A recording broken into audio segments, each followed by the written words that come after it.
Karena banyak sekali teman-teman di Ngaji Roso yang terbantu ya dengan adanya kelas letting in.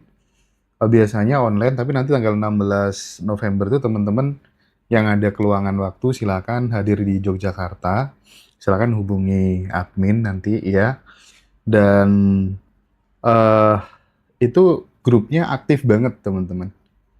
Jadi teman-teman mau tanya apa aja insya Allah akan dijawab ya dengan timnya Mas Riko dan Mas Riko sendiri. Dan ini yang live di TikTok kali ini yang mau dapat buku-bukunya Mas Riko silakan dicek aja produk-produk buku-bukunya Mas Riko ya. Silakan teman-teman bisa beli langsung di situ gitu. Mas, kita kan mungkin ketemu ini udah lama ya, udah Ya. lama. Tapi aku belum pernah bertanya satu hal gitu. Definisi sebelum nanti kita kembali ke kesadaran biar kita nggak terlalu serius gitu. Definisi kesuksesan gitu. Menurut seorang Riko Hutama tuh kira-kira apa? Karena itu banyak sekali yang nitip pertanyaan saya ke Mas Riko tuh. Satu tuh tentang definisi sukses menurut Mas Riko. Yang kedua tentang bagaimana sih caranya Mas Riko mengaktualisasikan rasa syukur dalam kehidupan sehari-hari. Nah itu sih. Monggo Mas, silakan Mas. Oke. Jadi gini, menurutku itu definisi kesuksesan adalah ketika kita mampu mengingat bahwa kita adalah sumber dari segalanya, termasuk keberlimpahan. Oke. Jadi awal-awal ketika kita belum terlalu stay cukup lama di kesadaran, belum terlalu lama stay di ruang, ya mungkin kita tidak ada pemaknaan hal itu. Karena nggak lama. Nah, tapi ketika kita udah mulai lama, stay lama di posisi ruang, kita akhirnya sadar bahwa semua makhluk di dunia ini sumbernya adalah diri kita. Sumbernya adalah aku. Diberi label kesadaran atau diberi label ketuhanan. Berarti, Bebas. sebentar, berarti yang manusia yang katanya terbatas, itu nggak ada? Manusia yang terbatas ada. Ada. Ada. Tapi setelah shifting identitas menjadi tidak terbatas, itu gimana? Jadi gini, kita belum ngomongin identitas, kita ngomongin kesadaran. Kesadaran itu selalu tidak terbatas. Termasuk meliputi yang terbatas dan kurang terbatas. Jadi ini penting. Jadi kesadaran meliputi miskin dan kaya. Makanya dinamakan tidak terbatas labelnya. Oke. Nah, ketika kita hadir sebagai kesadaran, maka aku, kata yang diwakili aku itu bukan lagi Riko, tapi adalah aku yang itulah, ya kan? Lautan ya. Nah, ketika kita hadir di situ, semua orang itu adalah ekspresi dari aku. Ketika kita bertahan cukup lama di situ, akhirnya kita mendapatkan apa ya? Semacam pemahaman aktual bahwa semua manusia di bumi ini, entah Mas Hendra, entah Om Joko, itu semua adalah ekspresi dari aku. Nah, itu yang dinamakan kesuksesan yang paling penting. Karena ketika kita masih teridentifikasi dengan tubuh, mau kita sukses apapun, ketika ada orang yang lebih sukses, kita pasti akan muncul iri. Ya. Yes. Jadi itu penting. Sekaya apapun, kalau kalian terlalu teridentifikasi dengan identitas kalian, ya tetap menderita. Mas, ada salah satu ungkapan, aku dengar dari mana ya, lupa aku ya. Kamu tidak akan pernah bisa menemukan kebahagiaan yang sejati sepanjang dirimu masih melekat kepada yang namanya kebendaan atau materi. Termasuk yang uang-uang tadi. Makanya tidak sedikit orang-orang yang sudah merasa menemukan aha momen dalam hidupnya gitu, nggak ada habisnya. Ini ngejar yang namanya uang tuh nggak ada habisnya gitu.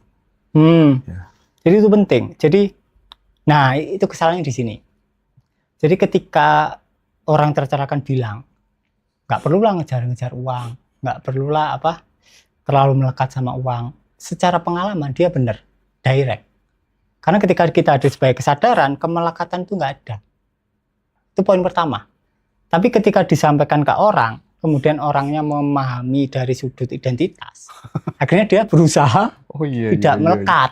Berusaha akhirnya keliru, buyar pasti, buyar kemana-mana. Makomnya beda. Makomnya beda, bisa dikatakan seperti itu. Makanya di masa-masa Oh, sekarang itu iya, iya, iya. diksi itu jarang dipakai Iya, iya, iya. karena rawan menyesatkan.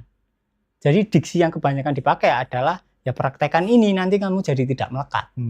Tapi kalau kamu berusaha tidak melekat sekarang ya akhirnya identitas yang kurang, berusaha tidak melekat agar kaya. Nah itu bunuh diri namanya. Tambah miskin nanti. Jadi definisi sukses versi Mas Riko ketika kita kemudian kembali ke fitrah tadi, ke Yes. sumber dari segala sumber tadi ya. Nah, ketika kemudian kita sudah seperti itu, dalam perspektif umum nanti kan ada yang namanya mati gitu kan. Kan nggak ada penyesalan lagi terhadap hasil perjalanan kita ketika kemudian kita udah stay di situ gitu ya Mas ya. Tak tanya, yang mati siapa? Iya kan, perspektif umum kan orang menyebutnya itu sebagai kematian gitu kan.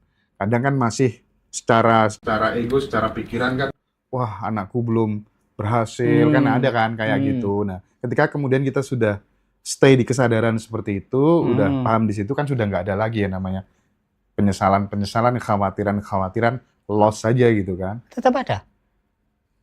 Tetap ada, Gimana maksudnya? volumenya kecil tapi kita tidak teridentifikasi. Oh. Jadi tayangan kayak kemarin, kayak Tetap kesedihan, ada, tetap ada. tapi volumenya tetap lengkap. kecil. Volumenya kecil dan kita tidak larut. Oke.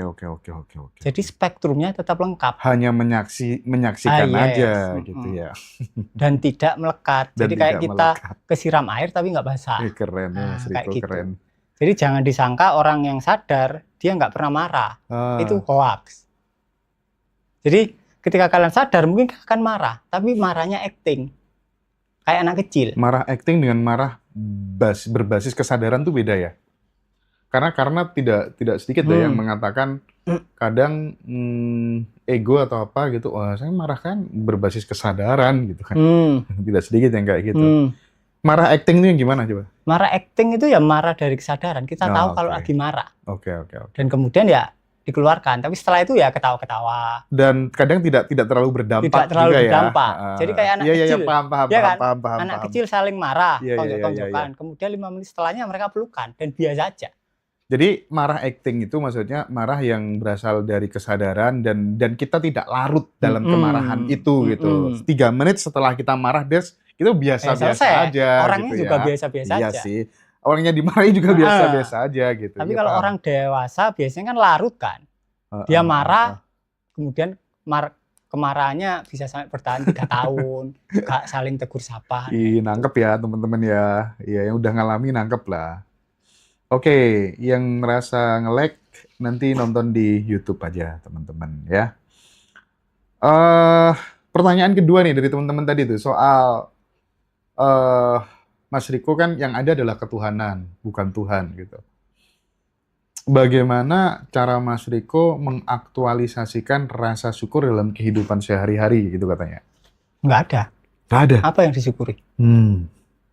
Ketika kita ada rasa syukur, berarti ada keterpisahan. Ada aku dan bukan aku, ya kan? Iya kan? Makanya semua orang tercerahkan itu mereka paling pol bilangnya ekstasi. Ekstasi. Nggak ada yang bilang rasa syukur. Adanya mereka bilang ekstasi. Jadi ekstasi itu terasa di setiap sel tubuhmu. Jadi rasanya kayak joy, kebahagiaan, tapi bukan yang kayak kita seneng habis dapat sesuatu. Oke. Itu. Jadi ketika kita masih membahas area syukur ya berarti kita masih ada di ranah identitas. Keterpisahan. Masih terpisah. Kita masih memahami diri kita terpisah dari tayangan dan objek-objek tertentu. Iya.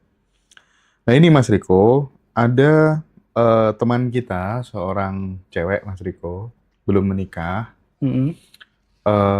Beliau itu pengen konsultasi.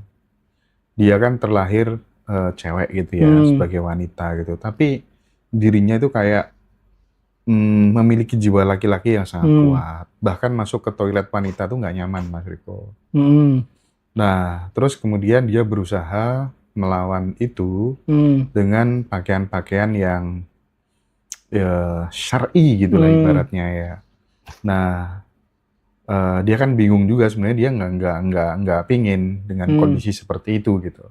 Nah, dalam perspektif kesadaran gitu, atau mungkin Apa yang bisa Mas Riko sampaikan kepada Mbak ini gitu, supaya Hmm, kemudian dia menemukan titik terang dalam hidupnya dan tidak bingung lagi gitu. oke, jadi ini poin pertama, ketika oke lah kalau sisi maskulinnya lebih besar itu natural, nggak apa-apa. Tapi ketika dia sudah mulai tidak nyaman di toilet wanita, berarti kan ada trauma kan, nggak tahu apa. Tapi poin pertama yang kita harus benerin adalah nggak semua tubuh wanita itu pola dasarnya feminin. Oke? Jadi nggak semua tubuh wanita itu pola dasarnya yin. Bisa jadi maskulin. Jadi bisa jadi tubuhnya cewek, tapi sifat dasarnya dia maskulin. Sehingga dia mungkin eh, lebih dominan dalam hubungan, memimpin, kemudian berani mengutarakan pendapat, kemudian mungkin pikirannya lebih rame, gerakannya lebih banyak, suka eksplor dan lain-lain. Dan tidak semua tubuh pria itu adalah sifat dasarnya maskulin. Itu penting. Jadi itu yang harus dipahami masyarakat kita. Sehingga kalau ada seorang wanita kemudian dia merasa dia maskulin, it's okay, nggak ada masalah. Itu cuma pola dasar energi. Jadi ya dibiarin. Mungkin itu akan mempengaruhi baju favoritmu. Mungkin kamu lebih suka pakai jeans dan lain-lain. Itu okay, nggak ada masalah di Tapi situ. kan dia terganggu Mas, karena dia pengen normal seperti layaknya wanita pada umumnya gitu. Nah, kata normal ini kan berdasarkan dari stigma masyarakat. Iya, Iya kan? benar, benar, Berarti kan dia benar, benar. terpengaruh oleh tren masyarakat kan. Dia pasti Hmm, menderita. Tapi hmm. ketika masyarakat memahami ini lebih jauh, mereka mulai bisa menerima kondisi tubuh manusia apa adanya, ya it's okay aja. Intinya adalah kita belum tahu mbaknya ini memang ada trauma di masa kecilnya, sehingga dia eh, mungkin tidak nyaman dengan kewanitaannya dan lain-lain, atau memang karena energinya maskulinnya lebih dominan, sehingga itu tadi. Jadi itu perlu dibedakan. Tapi kalau dilihat dari case-nya, berarti ada trauma di masa lalu. Nggak tahu case-nya apa. Nah, kalau ada trauma di masa lalu, misal biasanya soal seksual biasanya. Kalau cewek biasanya waktu kecil ada adegan mungkin pelecehan tidak selalu pemerkosaan. Mungkin bisa jadi dipegang pantatnya atau payudaranya dan lain-lain, atau mungkin di catcalling, mungkin kemudian nge-freeze, kemudian terjadi genital armoring di area kemandiannya, kemudian saraf-saraf di vagina menjadi tumpul, kemudian mengalir ke seluruh tubuh, energinya stagnan, banyak kemungkinan. Tapi kalau wanita seringkali faktor utamanya adalah pelecehan di masa kecil. Kalau case-nya seperti itu. Apa yang Tadi. bisa Mas Riko sarankan? Misal kayak seberapa besar kemudian pengaruh jika kemudian Mbak ini mau mirroring secara konsisten gitu. Apakah kemudian itu bisa meminimalisir eh, rasa ketidaknyamanannya, rasa ketidaknormalan, merasa tidak normal tadi itu bisa nggak? Mirroring penting. Itu sembuh sih kalau mirroring. Sembuh ya? Mm-mm. Oke. Karena dengan kita mirroring kan kita telanjang kan. Kita melihat diri kita apa adanya, tubuh apa adanya kan. Kalau nggak nyaman ya dirasakan.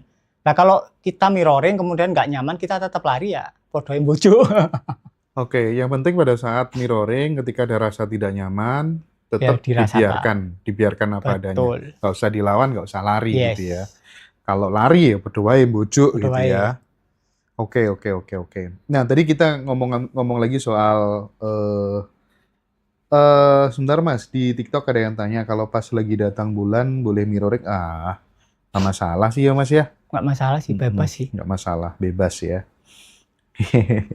Nah, terus ini tadi kan kita ngobrol soal Osho ini. Osho itu kalau aku melihat konsep mindfulness yang selama ini ditawarkan oleh Tolle atau kemudian Joe Dispenza atau kemudian tokoh-tokoh spiritual Barat yang lain misalnya, itu apa Mas bedanya dengan yang selama ini dilakukan oleh Osho gitu?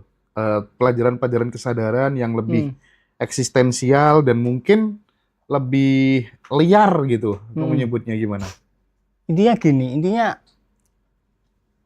semua orang tercerahkan itu pasti nggak ngajarin mindfulness. Oke. Karena itu menjebak. Mereka mengajarkan beyond mindfulness. Beyond ketik- mindfulness. Jadi semua orang tercerahkan pasti berbicara, dengarkan pikiranmu, saksikan. Tapi fokus utamanya bukan di pikirannya, tapi di penyaksiannya. Ini beda. Tapi kalau di mindfulness, fokusnya adalah di objeknya. Jadi ketika mindfulness, ya udah mindfulness, objeknya nafas. Penekanannya ada di nafas. Ya kan? Kalau mindfulness penekanannya di tubuh, ya di gerakan tubuh. Biasanya mindfulness ya biasanya nafas. Ketika kita terus memperhatikan nafas dan penekanannya itu penuh di nafas, akhirnya perhatian kita semakin narrow, semakin sempit, semakin kontras. Semakin nggak peripheral. Semakin kita sarafnya semakin tegang. Makanya kalau di tantra, itu awal memang diajari mindfulness, tapi maksimal 30 hari kita harus segera melampauinya. Kenapa kok bisa tegang? Justru kan dengan apa tuh namanya pola nafas tertentu itu malah tujuannya relax. No. Contoh, tak kasih contoh gini. Manusia pada umumnya itu perhatiannya loncat-loncat, ya kan? Sedetik dia memperhatikan pikirannya, terus goyang, perhatian ke HP, terus goyang, perhatian ke TV, terus goyang masa lalu, terus goyang masa depan, terus masa lalu lagi, masa depan lagi, ya kan? Nah, mindfulness memaksa perhatian itu untuk diam di satu titik. Ya kan? Memperhatikan satu objek tertentu, contohnya nafas. Oke lah, 7 hari pertama rasanya rileks. Setelah itu, wah buyar. Itu adalah ketegangan yang menyamar sebagai keningan. Rasanya itu ning, tapi buntu. Beda. Nah, kalau di tantra ini memang diajarkan sadari nafas, tapi kemudian kita harus segera loncat untuk menyadari jedanya. Kemudian dari jedanya sadari ruangnya.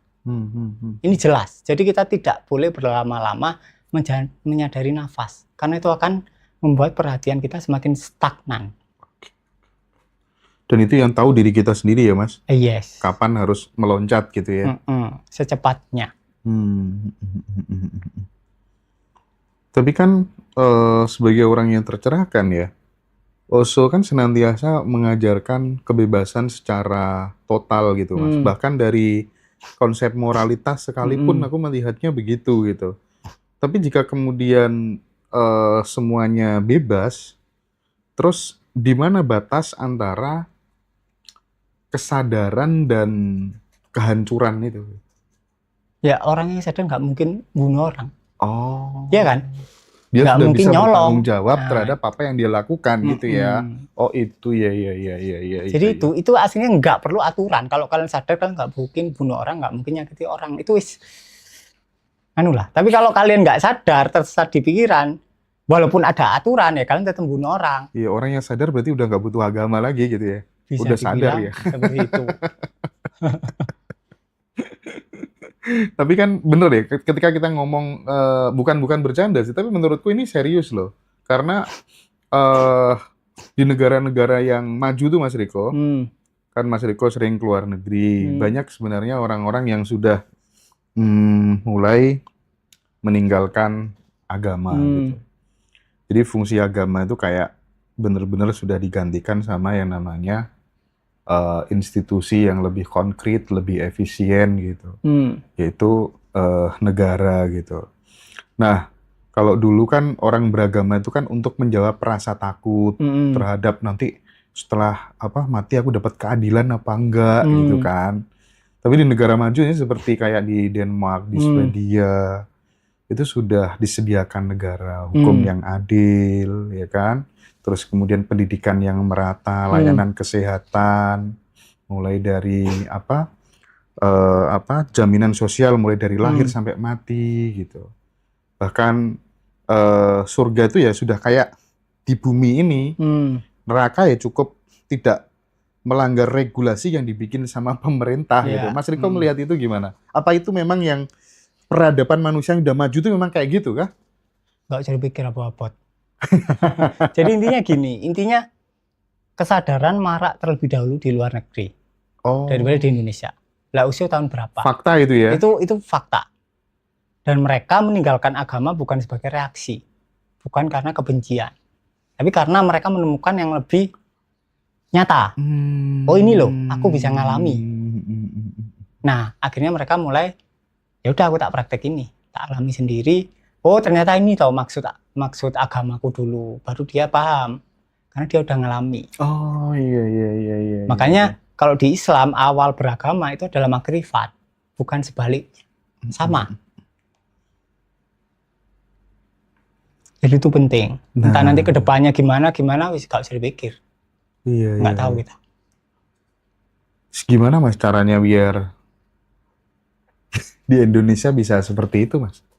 Karena kalau Mak juga sering pernah mengatakan ya kalau di negara yang religius itu biasanya banyak orang miskin dan banyak korupsinya gitu. Menurutku ini udah perkembangan yang bagus sih, signifikan sih. Ya tinggalnya dibiarin aja. Oke. Nanti kan berkembang sendiri kan. Dibiarin aja. Mau diapain? Iya. Praktek menyaksikan tuh sebenarnya mudah ya teman-teman ya. Kita aja yang memperumit ya. Itu yang sering muncul di Mas Riko. Teman-teman yang butuh bukunya silakan ya.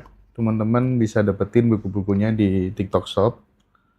Dan yang mau join kelas letting in offline di Yogyakarta nanti tanggal 16 November. Mas Riko mungkin bisa di breakdown Mas, materi-materi pada saat di Jogja nanti apa saja gitu. Artinya gini Mas, bagi teman-teman yang baru bergabung dan belum tahu apa itu letting in, terus di sana diajak ngapain aja gitu ya, manfaatnya apa, bagaimana Mas Riko mungkin bisa dijelasin gini, Mas? Jadi letting in itu adalah tentang membiarkan objek apa adanya. Nah objek terdekat dengan diri kita itu adalah pikiran dan emosi. Berarti yang di letting in itu adalah pertama pikiran, kemudian emosi. Jadi yang dibahas adalah definisi pikiran apa, kemudian cara menyadarinya gimana. Jadi kita akan berikan 4 cara untuk menyadari pikiran. Kemudian kita mampu menjadi ruang dari pikiran itu. Kemudian di letting in emosi kita akan berikan 2 cara. Yang kompleks sama yang simple. Hasilnya sama, kalian akan menjadi ruang dari emosi kalian. Dan hasil akhirnya adalah ruang dari emosi dan ruang dari pikiran adalah ruang yang sama. Nah, kemudian kita mulai belajar peripheral, open awareness. Nah, setelah peripheral kita mulai belajar yin yang. Jadi kalian termasuk tipe yin atau tipe yang, kemudian ya terima aja. Kalau kalian tipe yin ya yin aja. Kalau yang ya yang. Nah, kemudian konsep ini bisa kalian praktekkan di kehidupan rumah tangga. Di sisi-sisi manifestasi atau keharmonisan rumah tangga. Jadi manifestasi itu akan lebih mudah kalau sinergis antara suami istri. Kalau kalian yin ya istri kalian pasti yang. Jadi itu akan sinergis. Namanya yin yang manifestation gitu ya. Itu sih materinya. Terakhir yin yang manifestation ya. Jadi keren dong kalau kemudian ikut couple gitu ya. Itu keren. Oh keren ya. Itu masih sedikit sih yang ikut couple. Oh gitu. Kalau privat lumayan banyak. Oke.